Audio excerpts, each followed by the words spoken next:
Good evening, everyone, and welcome. This is the second installment of the Alcuin virtual events for May 2022. So if you're there for this, then you're in the right place. My name is Spencer Stewart, and I'm the chair of the Alcuin Society. And just before we get started, there were some new names on the registration, so I thought I'd take a chance to just let you know about the Alcuin Society and what we're about. We were founded in 1965, and we're the only nonprofit organization in Canada dedicated to the entire range of interests relating to books and reading. We see this through a number of different channels that the Society provides. So the Amphora, our publication, which is a journal that is published 3 times a year, deals with a whole variety of topics, including type design, printing, binding, paper making, really you name it. We further our aims through various educational activities as well, such as these virtual talks, exhibitions, workshops, and various other events that we organize through the Society and also in tandem with educational institutions across the country. In addition to that, the Society, the Alcuin Society, also has its annual awards relating to book design in Canada. And it's the only national competition of its kind that recognizes and celebrates the art of book design in Canada. And the winners of this award go on to represent the nation at various international exhibitions, both in Frankfurt and at the Leipzig book fairs. The Society also offers the Robert R. Reed Award and Medal to recognize lifetime achievement and extraordinary contributions to the book arts in Canada. So if you're not a member, we absolutely encourage you to visit our site and consider becoming one today. I'll put the link in the chat for those who haven't had a chance. Again, this evening, as with all of the events that are the virtual events that we provide, this could not have happened without the efforts of Gina Page, the programs director for the Alcuin Society. So a real thanks to her for putting this all together. And with any more, we'll pass it on to Chester for doing introductions for George A. Walker this evening and his upcoming talk. If you have any questions for George, please put them in the chat and I'll make sure that we get to them after the presentation is finished. And if you know of someone who wasn't able to make it this evening, we'll make this available through our YouTube channel shortly. So there'll be opportunities in the future to be able to see it. So with that, I will post up Chester here. And over to you, Chester. Good evening. It's a real pleasure to introduce George A. Walker to you. George has been making books since the 1980s. The books have George's wood engraving plus a hand-set text. 2 are particularly notable among them: Alice in Wonderland, Cheshire Cat Press, 1988, and 10 years later, Through the Looking Glass and What Alice Found There, also the Cheshire Cat Press. These are the first Canadian illustrated Alices.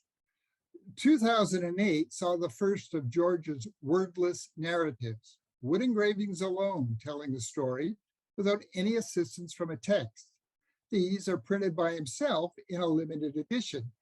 Trade editions are also available as individuals from the Porcupine's Quill, and Written in Wood is a trade anthology of his wordless narratives published by Firefly Books. George holds an MA in Communication and Culture from Ryerson, now Toronto Metropolitan University, and York University.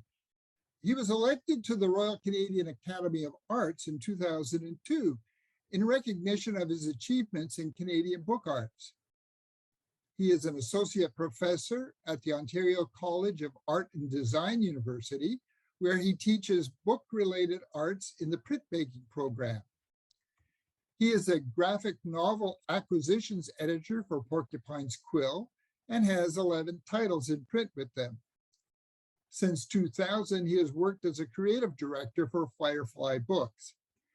He's also the author of the popular how-to book, the Woodcut Artists Handbook, now in its second revised edition. He is recognized for his art history book on wordless novels, Graphic Witness 2. His letterpress printed artist books have been collected in Canada and internationally by institutions such as the University of Toronto and other university libraries, but also the Morgan Library and Museum in New York City, the Museum of Modern Art in New York City, and also the Victorian Albert Museum in London, England. I now give you George Walker. Thank you. Thanks, Chester and Spencer, and of course, Gina, for making this all happen. Can everybody hear me? I guess I have to wait till it's handed over to me. You are ready to go, and everyone can hear you. Great. Thank you so much, everybody. And welcome to my studio. One great thing about being able to use Zoom is that I can actually invite you into my space and show you where I do all my work. And that's what I'm going to talk about tonight is my work, the ideas that bounce around in my head that make my work possible, and the process that I go through in order to create some of my wordless narratives. But before we begin, I should also state that that I'd like to make a land acknowledgement because, of course, in Toronto, I'm here in Toronto, and that's where my studio is. And I want to acknowledge the ancestral and traditional territories of the Mississaugas of the Credit, the Haudenosaunee, the Anishinaabe, and the Huron-Wendat, who are the original owners and custodians of the land which we work, live, and create. And I think that's an important thing to include in any talk, even when we're all virtual. Tonight, I want to just explore some of the ideas behind the wordless narrative. And to that end, I've created a presentation for you to see some of the things that I've been working on. So the talk is entitled Written in Wood, because of course, that's what I do. I make visual narratives. And let's see if I can advance this. Ah, yes. That's the intro music. I deliberately put that in there so I knew that the presentation was working. A small Zoom trick. Anyways, without further ado. What are these things? Well, of course, this here is what's happening inside your brain. The little snot synapses are firing off, and they fire off with the introduction of language into our brains, any kind of noise or stimulation that we might experience. The synapses are always firing, trying to make connections. This is where memories are also created. But one of the interesting things about those synapses is that the human brain processes visual information 60,000 times faster than text. Text, of course, is a great way to create narrative, and it allows us to create images through our imaginations. But the visual information can be moved into a concept in our brains much faster than a long passage of text. That's why they created something called infographics. And that's why even people who deal with numbers are interested in showing you graphs about how to understand those numbers visually. So visual thinking and learning is an important part about who and what we are and how we construct things like visual narratives. So what is a visual narrative? It's a sequence of or a single image which used to communicate a story without the use of letter forms or words. The picture emerges as a text and becomes the primary language of the story. And that's, in a nutshell, exactly what I'm doing. And I'm not the only person who thinks this way. Many comic book artists, and notably Art Spiegelman, said wordless novels are filled with language. It just resides in the reader's head rather than on the page. It's true. when we see things, we construct narratives based upon what we see. Think about classical paintings in the art gallery. If you know the story behind it, or some of the symbols within the painting, you can better understand it. So that it does involve a little bit of education, just like reading involves that you're familiar with the words, familiar with the letters and the order that they appear. With reading pictures, one has to be familiar with the signs and symbols that lead us through the narrative. One easy way to understand this is through something like this. This is from my own book collection. This is a hieroglyphic Bible from 1795. And some of the engravings in this hieroglyphic Bible were actually made by Thomas Bewick, who is credited with the Western invention of wood engraving. And it's fabulous because what's happening here is, instead of using a word, they replace the word with a picture. And so it's been used for a very long time as a way to introduce early readers to the art of reading by substituting difficult words with pictures. And so the Rebus books are still made today, and they can be found for early children's book. But at one time, when there were a lot of adults who couldn't read, things like the hieroglyphic Bible were very, very popular. Here's a couple of hieroglyphic, or what I should say, Rebus prints that I've made. And on the left, you can see here, it says, "I am not an island." And of course, the one beside that is a Shakespearean quote, of course, "to be or not to be." And so these are sort of fun things that I like to play with, this idea of the image and the textuality that we can construe out of the combination of words and imagery. And of course, young people know about all this. Here we can see a few young people communicating about what they want to eat for dinner. And of course, it's all done without any words at all. And you can see here that pizza, I love pizza. Oh yeah, pizza's a great idea, I love it. Yeah, let's go and get pizza. But I prefer vegetables. So it's interesting, but the emoticons have become part of our common form of communication, especially with the advent of the iPhone and texting. Sending an image can say a lot of things very, very quickly. And of course, we've been doing this for a very, very long time. This is not a new process. We've been reading the visual cues in our environment for as long as recorded history. But we found our way in the world by the guiding stars, and we created myths in our oral traditions to describe their importance and the relevance to our lives. And so we look at the stars and we interpret them. We connect the dots, so to speak, to create images so that we can memorize them.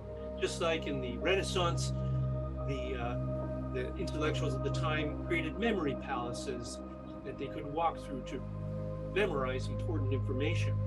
So we've done this with the stars too. And we've also done this when we are moving through the world, and think about trackers who look on the ground and can tell you what animal went by there 10 or 15 minutes ago.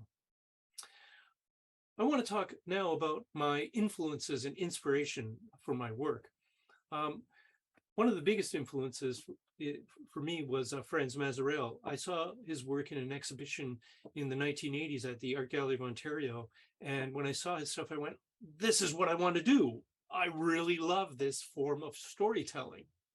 Maserel created a number of wordless books and published by Kurt Wolff in the 1920s. And you can see all the titles are in German, but he also produced some in French.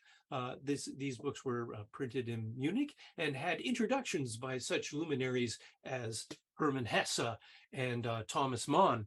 And I think it was Hesse who described, when asked about his favorite film, he said, any film by Franz Maserel. And of course, Maserel didn't make any films. He created these wordless narratives, but this, of course, was the time of the silent film. And so you can see that there was definitely a connection right away. One of the things that inspired me, of course, was that Maserel saw his work and what he did as being part of the creative process, in the sense that he was a witness to his time, and that's what he was doing, is seeing the world around him and documenting it in such a way as to communicate that to others. And the wordless narrative has a unique capability of being able to be read in more than one language. Another artist, Lynn Kendall Ward, was an American, and when he was on honeymoon with his wife May McTeer in the 1920s, they stumbled across the work of Franz Maserel and were inspired by it. And when they returned to the United States, Ward came up with his own wordless narratives. And these are just a few of those books from my collection: God's Man, Madman's Drum, and Vertigo. And these were published in the 1930s to great acclaim in the United States.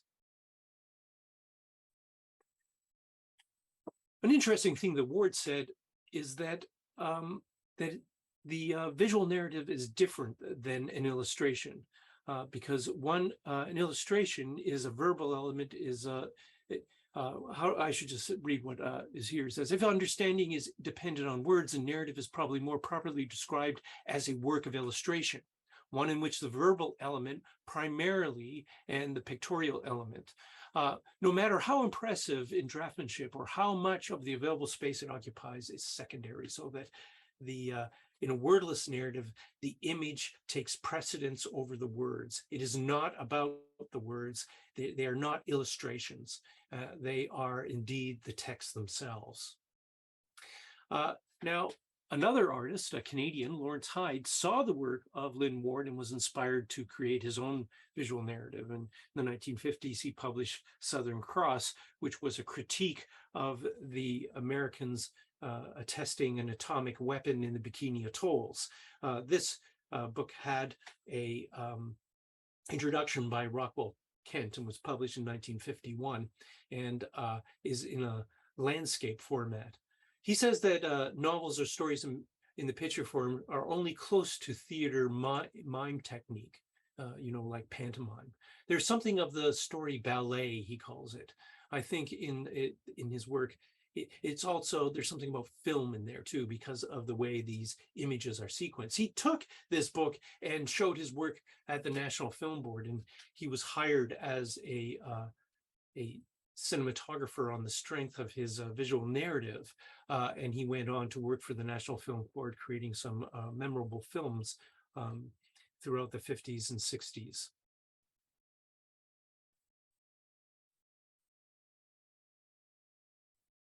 This is a collection that I created, Graphic Witness, which is a collection of 5 wordless graphic novelists. Most of them are from the earliest 20th century: Franz Maserel, Lynn Ward, Giacomo Patri. Lynn Ward and Patri were Americans. Eric Glass, he was a German Jew who left Germany in 1938 and ended up in a kibbutz.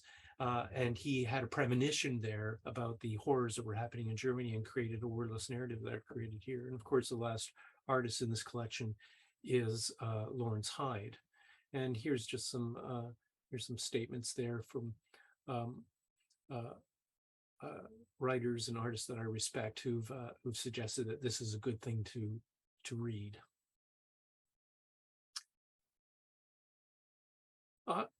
The woodcut is one of the oldest mediums, and of course, many of you are familiar with the work of Albrecht Dürer and in others. If you've read The History of Woodcut by Hyde, you will know there's a lot of variety in the style and technique that woodcut was used for, especially in the early days of printing in what we call incunabula. But one of the questions I often get asked is, what's the difference between a woodcut and a wood engraving? So I thought I'd talk a bit about the difference between the two. Most of it is in the tools that's used, but also in the type of wood and the style of the cut, how the wood is cut out of the tree. For wood engraving, the wood that we use is the end grain. So you can see here a picture of the end grain where you see the rings. That's the part we cut into, and the reason is that we won't get splinters if we cut into this. And I use hardwoods like boxwood or end grain maple or cherry to a lesser extent. For my practice, I mostly use maple, end-grain maple. But in order to get a decent sized block, we usually have to cut up smaller blocks in order to prevent the cracking, which inevitably happens towards the core of the wood. So here you can see diagrams expressing those principles. The wood engraving is often called the art of the white line because, of course, if you want a black line, you have to carve out all the areas around it. If a white line is the easiest thing to do because it's just moving the tool through the block. You're moving from black into white. And I'll show you the block for that engraving here. So woodcut and linocut are similar. They often use similar tools. Parting tools and gouges are the tools of choice for the woodcut artists.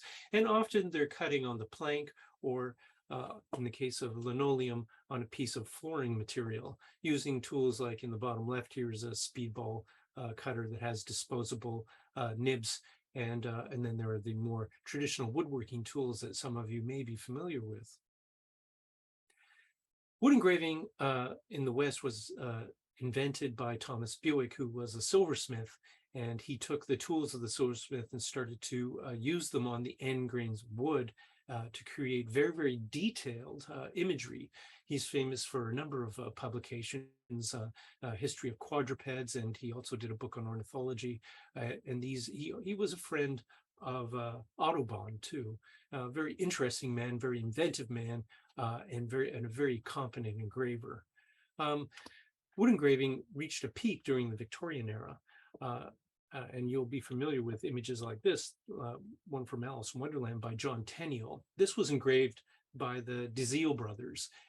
It was a wood engraving. And what's interesting, of course, it looks like an ink drawing. And this was a very popular process of engraving works to make them look like ink drawings. And you'll be familiar with the work in Punch magazine of the period, where you see lots of images like this, and artists like John Tenniel and Cruikshank and that provided illustrations for those publications.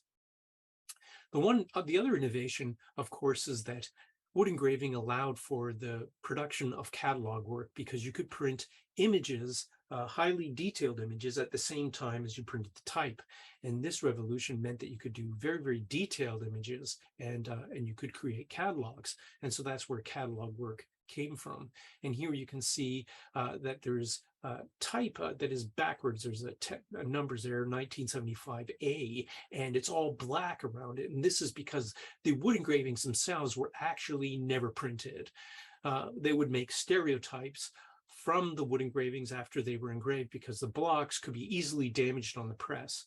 And so it was important that that if you wanted a block to last and you didn't want it to get damaged on the press from, say, an anomaly in the piece of paper, you would make a stereotype of the block. And that's what, and of course, psychology borrowed this term.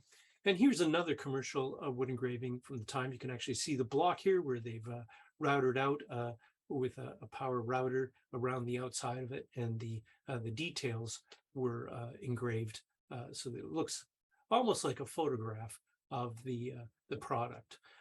So commercial wood engraving survived into the 1930s, and even the Sander Wood Engraving Company of Illinois, they didn't close their doors to commercial wood engraving until the 1970s.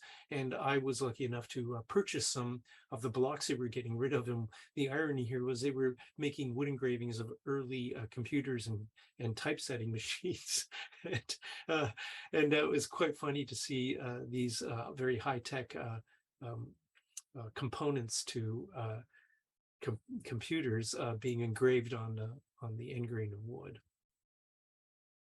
By the 1850s, they were able to engrave photographs onto the end grain of wood. And here's an example from Pear's Cyclopedia. It's a photograph that was transferred. The wooden block, a boxwood block in this case, would have been sealed. And this image appeared in Pear's Cyclopedia, as I said. And then after the photograph was transferred, a master engraver would then interpret the grays into a linear fashion. So you can actually, if you look very close at this, you can see the evidence especially on the left-hand side beside the boy's arm, you can see evidence of the lining tool, which is a tool with tiny teeth on it that can give you parallel lines, and you move it one way across a block and then the other way, and you'll end up with tiny dots, known to contemporary graphic artists as a halftone pattern. These are the tools that I use. They have fun names like a spit sticker and tint tool and lining tool, and they all have unique marks. And by understanding the marks that you made, you can create unique effects onto the block. I talk about all of these techniques and the different woods that you can use for both woodcut, linocut, and wood engraving in my book, The Woodcut Artists Handbook. I want to talk now about a bit about my process, and I thought I'd go through some of the books, the wordless narratives that I've created. I'd like to start off with The Mysterious Death of Tom Thompson, and many of you will be familiar with this iconic Canadian who died before the forming of the Group of Seven, but was instrumental in its forming because of his approach to landscape. He was a graphic designer who worked at the Grip here in Toronto, and had quite an impact on the formation of a number of artists, including people like Lauren Harris and J.H. MacDonald. When I start on a project like this, I do my research. I loved going up to Algonquin Park and camping in there and sketching in the areas where, like Canoe Lake and deeper into the interior, and taking my canoe as far as I can go, and finding spots that Thompson would have been familiar with, and doing sketches. I was interested in his mysterious disappearance, but also the culture that grew up around the Algonquin Park and the cabins that were situated there. It's beautiful scenery and landscape. It's easy to be inspired. But I also started looking at photographs and things like the Notman archives, looking for early images of Toronto, so I could get a feel for what it was like in early in 1914 and 15, around the time that Thompson was working in Toronto in the building of the streetcar lines. And what did Toronto look like to Thompson? I was interested in that, so I could create a reliable picture of the busy streets and the emergence of all the cars and hustle and bustle and commercialism that was part of Toronto at the time. You can see here the Bathurst streetcar and all the jaywalkers. They have to be careful because, of course, brakes weren't that very well developed in those vehicles, so it was easy to get hit. So I made my wood engravings based upon a lot of these photographs, and here's one that was inspired by the photograph that's behind it. And here we're looking up at City Hall. This is Bay Street, and Temperance is to your right of the screen, and that's on Temperance was the Grip, and that's where Tom Thompson was an employee, and he was an expert in the Bente process, which was a photographic process, creating a tonal technique in the background of photographs so they could be reproduced. And a lot of people don't realize that Thompson's painting was his art, but what he did for a living was he was a graphic artist. He was an excellent artist at creating typography and advertisements, and there in some of the museums here in Canada and especially up north in Owen Sound, you can see some of his early work in that field. Here you can see in wood engraving I created based upon that wood engraving. The busy city, so lots of reasons to leave it. Toronto, of course, on Yonge Street, it wasn't all paved, and it was a lot of mud.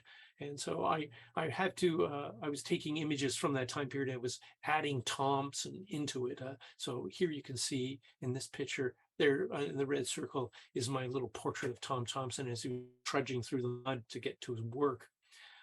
He loved to escape the hustle and bustle of the big city and to go get out and into the wilderness or Algonquin Park, and you could take a train right from downtown Toronto right into Algonquin Park. And here's my Thompson character walking to work. And here you can see one of my blocks that I've engraved with that image on it and the resulting print from an impression from that block. And here's my friends. At the bottom here, you can see Ross King and Tom Smart, and they're holding up a reproduction of Bing Inlet by Tom Thompson. They went to what they believe through their research was the location that Thompson sat and did the painting for Bing Inlet, and or also the painting's also known as Summer Shore from 1914 and 15. And they were kind enough to pick up a piece of wood from that site, which they gave to me. And that became the two blocks at the sides here, the last blocks in the book. And I thought that would be a fitting thing to try to take the rotten wood that they gave me, which they believe is one of these trees that you see in the painting, and to make that into part of the narrative. That's why the blocks are not absolutely square. And there's my Bing Inlet engraving. Sorry, I'll do that again right there. And that's the blocks for the final piece. I'd like to talk about my visual transitions, like how do you create a visual narrative that's much like silent film. You have to have a relationship between one image and the next image. Some of the aspects of the narrative establish time, place, mood, attitude, as well as I have to develop characters. And as I said before, you can see these are my Tom Thompson character that appears. But also, if you know about the time period, I've also slipped in this figure here in the green circle, the oval, I mean. She has a feather in her hand. And one of the things that was popular to do during the First World War was to put white feathers into the lapels of young men who were not enlisted. And this was a form of intimidation that we believe Thompson endured, because he tried to sign up for the war several times, but was denied. And that could be because of Dr. McCallum. There are lots of theories as to why they wouldn't allow him in there. And you can read about those theories in McGregor's book or the many other publications that have come out on, and even Ross King has written about, of course, Thompson. And here's some more sequences. I like the idea that they reference photographs, but they're not photographs. So some of these I've totally constructed. There's no photograph of Dr. McCallum and Thompson considering a painting, but on the left, I've created an image that references that type of thing, because that happened, of course. I needed some way to indicate that there was movement happening, that there was a progression. And of course, many of the galleries, it was before the Art Gallery of Ontario, there was a lot of salon style places where you could go and sit in Toronto and see paintings. And I've also left a chair there for you to come in and take a look. So other aspects include action to action and zoom. So I'm using action to action in this sequence. This is, I invented based upon McGregor's notion that Thompson may have gotten into a fight with one of his close friends over Winnie Traynor. When he was up in Algonquin Park, he stayed with Shannon Fraser and Shannon Fraser's wife, and Shannon Fraser was a close friend of Winnie Traynor. And there is some evidence that there was a relationship between Winnie Traynor and Tom Thompson, and that his death may have been related to a misunderstanding about him leaving Algonquin Park to go across Canada to do some sketching in Vancouver. I'm also interested in mood changes to the sequence. So I'm also here I'm playing with the concept of silence, the idea, which is one of the most difficult things to write about. Ask any writer, how do you write about silence? Is it an ellipses, or do you just leave a blank piece of paper? But the image is especially good at giving us silent spaces where you can imagine yourself out in the wilderness and maybe even hearing things like the animals and the water in the background. There's also a cultural narrative that requires the viewer to know that the two engravings on either side here represent Thompson's famous work. But I've actually reinterpreted these. So here you can see the Jack Pine, and you can see my interpretation of the Jack Pine. It's not exactly the same. I've compressed it. I've made it using a Procrustean methodology. I've made it fit into the frame that I want to use for my story. And I had a lot of fun doing this engraving. And in this one too, of course, the West Wind, I've also compressed, and I've removed the very thing that gives it its power, the color, because of course Thompson is famous for his color palette, and I've removed that. And these are things that I've done in all of my narratives. I've taken away some of the things that have given the work its power and reduced it to black and white. On the left, you can see a design made by Thompson for an advertisement. He did this sometime in 1913, but you can see there's a relationship there between that and his painting, but there's also a distance between that and what he does with his paint. But he did do work in black and white, of course. I do a lot of sketching too to develop the images. Here is the argument that I believe that took place up in one of the cabins between Shannon Fraser, or maybe even Bixler, who was a Pinkerton's man who was up there. He was also a German who was staying there at the time, and he believed the Germans, he was pro-Germany during the war. And so you can see here the engravings from those images. And here's Winnie Trainor, and this is my image of Winnie Trainor. You can see her with her fish catch, very proud. And so I created a number of images showing Winnie Trainor. I based some of them on photographs, but I amplified some of the details and changed them somewhat and stylized them. And of course, I take analog imagery and I make it into more binary, black and white. And here I am on the press. That's the title page for the Tom Thompson. And then this is the final book that I've created, bound in canvas. And you can see some of the blocks and what they look like. And I produce limited editions of these because I do them all in my studio. I also did the wordless Leonard Cohen, and it's the wordless Leonard. Sorry, too fast. I called it the wordless Leonard Cohen songbook because I took away the very thing that gives him his power as a novelist and a writer. His work comes from the power of his music and also the words that he uses. And I take all those away and ask the question is can we tell the story of someone without the very thing that we know them for? And here you can see it's locked up with a lead type. And then I do proofs and I sort them into a box, and I can shuffle these around to work out the narrative. And here you can see how I number the blocks, and I do that all in pencil in case I want to move that image to another space. I did win a first for this limited edition book, an Alcuin award, a number of years ago, and so I'm very honored to have been recognized for this work. So I make in some cases I make all my blocks. I have found some block makers that I get to create blocks for me. But in some cases, I have to make them myself, and here I am outside making some more blocks and testing to make sure they're close to type high, which is 918 thousandths of an inch thick in order to run on my press. And here I am in my studio using my wood engraving tools and cutting away. You can see I'm working out some of my images here with pen on the block. So sometimes I'll draw with pencil on the block, and then I'll strengthen it with black ink. And other times I will actually transfer the image onto the block. And here you can see I'm working on typography for the Thompson. And this is my Vandercook SP15, which is actually just behind me here in the Zoom meeting. And this is another view of my studio where you can see all the papers and piled up.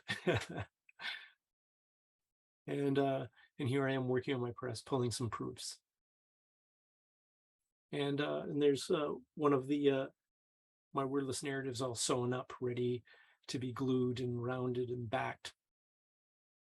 Sometimes I throw myself into those narratives. So in the Book of Hours, I did an engraving of myself. In The Mysterious Death of Tom Thompson, I make a cameo appearance. I guess Alfred Hitchcock did that too. This is another one of the first wordless narratives I did was the Book of Hours, which was about the Twin Towers. I was struck by the tragedy of it all and how the struggle for power is always fought by those that have none. And these innocent workers in the tower were thrust into a war on a larger stage that they knew nothing about because they were just concerned with getting their work done that day. The ones who stayed late or got there early, and secretaries and the people who cleaned the floor and just the everyday. And so that's from 2008. And here you can see the limited edition. I also did I did 10 on paper from the St. Armand mill, and I did another 10 copies on paper that Nancy Jacoby gave me, Gampi paper, for a Japanese version, Japanese printed version. I also did a book on the infamous Comrade Black. I contacted him while he was still in prison, and asked him if I could do a wordless narrative about his life and times, and this was a result of that. But I also did Pierre Trudeau, and he was also another interesting character to do. And here I took away something that gave him all his power, his words, but I pictured him. I wanted to see how power could be expressed visually. So here he is with Maggie Thatcher up in the corner. You can see here, the book is bound in leather and in canvas, and I did a small edition of that too. And here you can see one of my engravings. There is no picture of Trudeau with Miss Sinclair in Tahiti in 1967, but I thought I needed one, so I would just create it. And that's what I've done here. And you can see the impression from it. And that's the 24th block. Here's an interesting thing that happened. This tree fell down a couple of blocks away from me, and it's the famous Alexander Murr tree of the schoolhouse. And he, of course, is famous for writing the first anthem, The Maple Leaf Forever. And it's happened to be a maple tree. And I then thought, oh, I have to get a piece of this wood because I'm going to engrave the last image, a portrait of Trudeau, on a piece of this maple. And so there you can see, this is before the maple fell, of course, the inspiration for this tree. It tells you that a maximum penalty of $5,000. The poor thing fell down, and they made me pay for the wood that I got from this tree. I think I ended up having to give them $5 for the piece of wood that I still had to cut and finish and polish so that I could use it for this impression. And the last one I just finished was the book Mary Pickford, the Queen of the Silent Film Era. And I just wanted to show you a short video of how I made this book.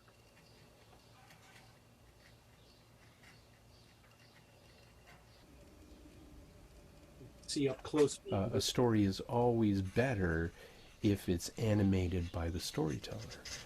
If it's just a story being deadpanned to you, you tend to not be engaged in it. So yeah, I would say that that's an important part of engaging with narrative, is to bring life to it. I think it brings life to your images and your art. Self-doubt, I guess, would be one of my weaknesses, is I'm never sure, did I make the right choice? But I would say that all of us are that way too, a little bit, that we all have a bit of self-doubt. Perhaps that's healthy too, that You're never sure that you made the right decision.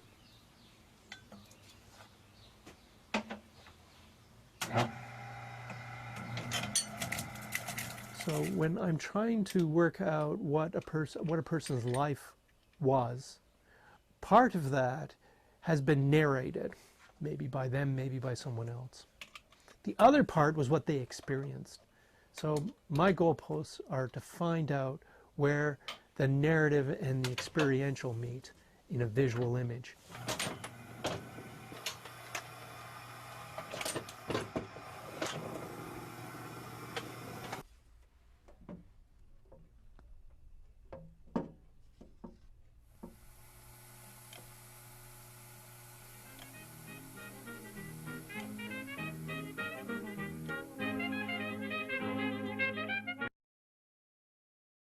And so this is what I ended up with after engraving 87 blocks. I did have words in this one.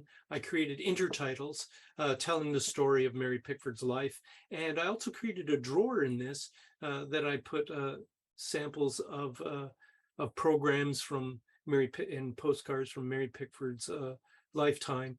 And even this one contains a reel, a Super 8 reel of one of her silent, not just an 8mm reel of one of her silent films. I also included in some of them a 35mm slide that was a sample of a Charlie Chaplin film that's on that very volatile material that they used to shoot films on. I made 35 copies of this book because she shot on 35mm film. And there you can see again the intertitles that I created in there. I used a font that was that they had restored, a digital font that they made based upon Good Bad Man, which was a silent film that Douglas Fairbanks from a Douglas Fairbanks film. And I thought, oh, that'd be perfect for this because, of course, she was married to Douglas Fairbanks. And you can see I did a portrait of those two. And then down at the bottom here, you can see there's one of the portraits that I did of Mary Pickford as a young lady. I've created a book too, which has a collection of my Firefly books, published a collection of some of the wordless narratives that I've done. And I've also been published, as Chester mentioned earlier, by the Porcupine's Quill, and they usually publish all of the wordless narratives as I've created them. And so I've been very lucky to had the support of that press, and they were interested in this narrative structure.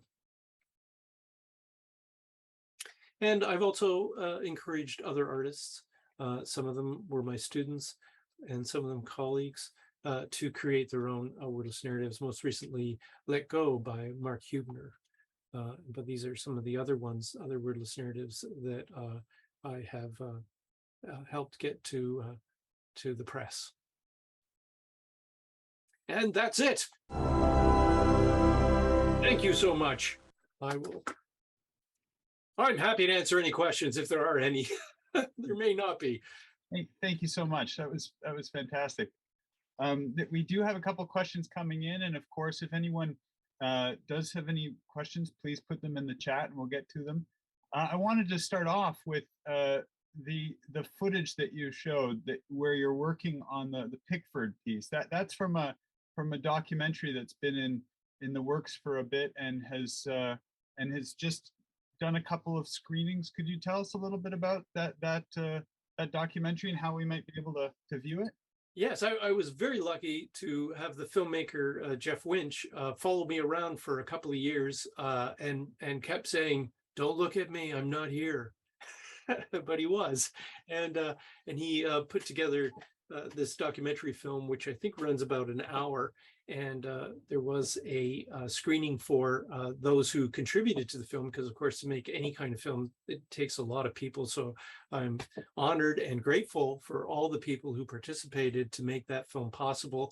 A lot of people gave their time, including friends of mine like Wesley Bates, who commented on my engraving process, and he's in that film too. And my friend Tom Smart from who's the CEO at the Beaverbrook Museum. He also commented on my process and work, and so it was quite an honor. And I just recently saw it for the first time.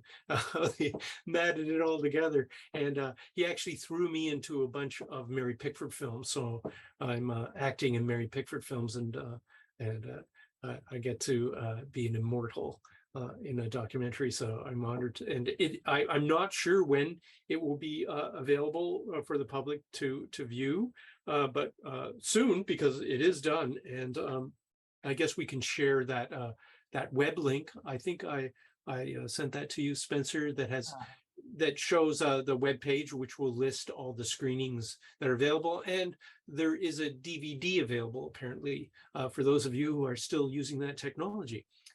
If you're like me, I'm still using a Vandercook SP15 and setting lead type. So there may be people out there who even have a VHS. Yeah, well, you were talking about this during your presentation, various figures through history that you've, Leonard Cohen, for instance, where it's all about his words. And so you work through image and sort of extract that out and work on the image of Leonard Cohen. For yourself, what was it like becoming the subject of a documentary? It was odd because I never got to see what they were doing. They would just shoot it and go, great, thanks, cut, bye, and they're gone. And so it was funny to see yourself on the screen because you never are what you imagine you are. It's always funny listening to myself, and I go, really, I said that? I don't even remember saying that. And of course, he selected certain things, and it's been edited, and so I've been constructed into a certain way and portrayed a certain way. Just like an artist might take liberty to in a sketch of someone, I think the cinematographer also takes liberties to construct a story too. And so I was interested in their process too, because this is filmmaking requires storyboards and an understanding of beginning, middle, and end, and how do you do those things. And so I was very pleased with the way that they were able to construct that into a cohesive project that was watchable.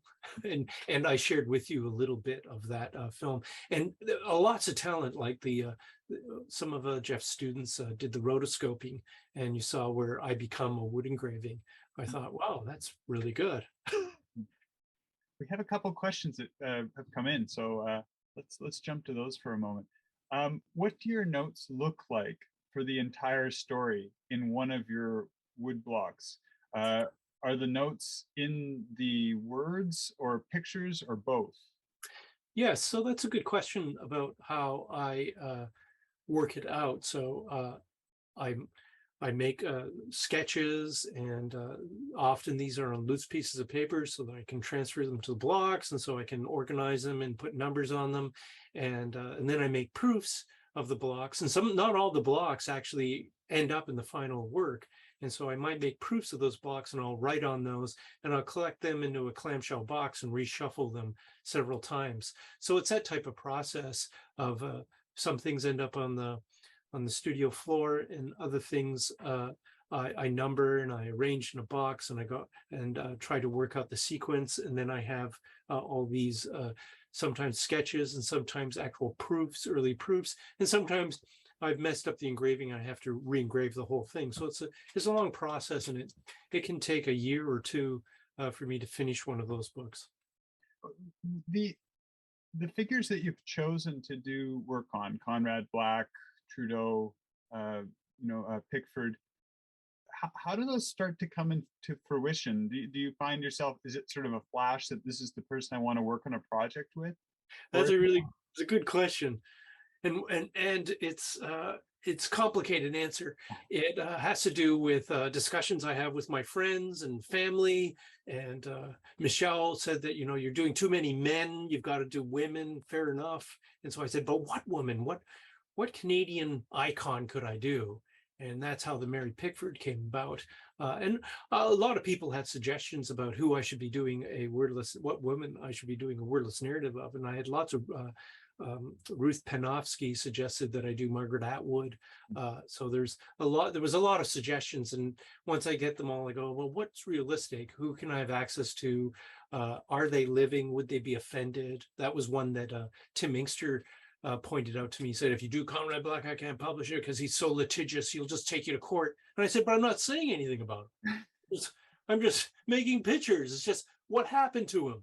You know, I'm just doing pictures about what happened to the guy. So the process is back and forth. And the Conrad Black was also on a dare from my friend Michael Warwick, who said, you know, well, I bet you wouldn't be able to make a wordless narrative of Conrad Black. And I said, why not? He said, well, you know, he's a complicated character, you know, you know, but I said, he's a Canadian and he represents the right wing. And so he's probably an important person to actually include, you know, if I went on to do, of course, Trudeau, and I haven't done the middle ground yet, the NDP, which would be something I thought about. But of course, I realized I needed to have more diversity in my selection too. We have another one here. I'm curious, what is your favorite paper to print on? You mentioned Saint Armand, but are there others? Yes, I like the Arch, the French papers. That I always choose a 100% rag paper. I've used Somerset and the Reeves papers. I use a heavier weight that's more of a cardstock. I prefer that because of the opacity, and then I can punch my engravings up. I'm not a KISS printer. I know how to KISS print. I was trained as a letterpress printer. I'm not interested in that. I like the tactile qualities. I'm interested in the haptic experience in the book, where you can actually feel the typography too. So I choose a heavier paper so that I can exploit that. And that I've been criticized for that too. Your relationship to some of the stories, it seems like you're engaging, you know, that in some ways the future is in the past and the past is present in the future that you're living. When did you develop that kind of anachronistic relationship to your work, to the stories that you make? Well, Spencer, it's just a fact. It's a philosophical fact that we exist in all of these things simultaneously. When we read a book or a history book, we're transported into another time and dimension, but we've really never escaped our own time. We can travel and we can learn about other times and spaces, but we are always in our own time. We're always seeing things through the bias of our own time, through the filters of our own life experiences. And even then, and things pass so quickly that technologies change us so quickly. In the case of the book of hours that I did, I've got all these people in the Twin Towers who are working on these CRT monitors. Mm-hmm. Well, no one works on a CRT monitor anymore, and very few people do. It's all those flat screen things now. But that's one of those subtle changes that happens in culture that changes our experience. And then we sometimes we don't realize it. It's very, very difficult to see your own time. That's why I was interested in what Mazerel said about the role of the artist being a witness to their time. We try to see our own times, but it's a very difficult thing to do. And I'm interested in that process, in that space between the now and the then, and how the past influences the present, influences the future. And these things are always a problem. You know, Borges, George Louis Borges, he talks about this in many of his books, from the fictions, and even in things like The Labyrinth, this notion of past, present, and future, that these things can all be blurred together. But also in First Nations culture, I'm thinking about The Fast Runner, that great documentary film of Inuit, and this idea that there's a blurring space between the dream time and the now and the past and the future, and that these can be blurred things. And it's an interesting thing to think about. And I have a lot of fun thinking about those things. And others do too. I'm not alone, I think. Mm-hmm. We have a couple of other questions that have come in. Do you ever use boxwood anymore? It must have been Boxwood Blocks you got from Sanders in Chicago.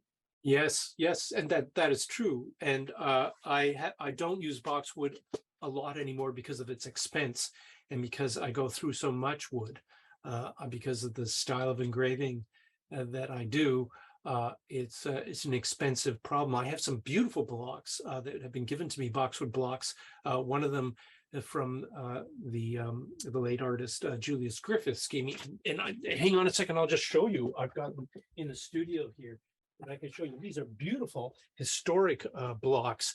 And so you can actually see the tongue and groove in this block here. It has one of his, this is a boxwood block, beautiful. To buy a block this big, a boxwood block this big now would cost like $2,000.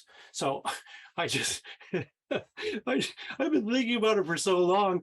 I don't know if I could ever engrave on this. Surface is absolutely so smooth and delicious, and yet, you know, it poses a barrier. Whereas if I'd made the block myself and it hasn't cost me a lot of money, then I'm willing to experiment with it.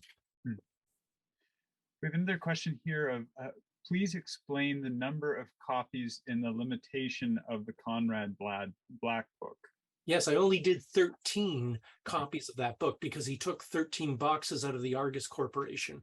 I am interested in numerology, and I get this, I guess, from my readings and the work I've done with Lewis Carroll.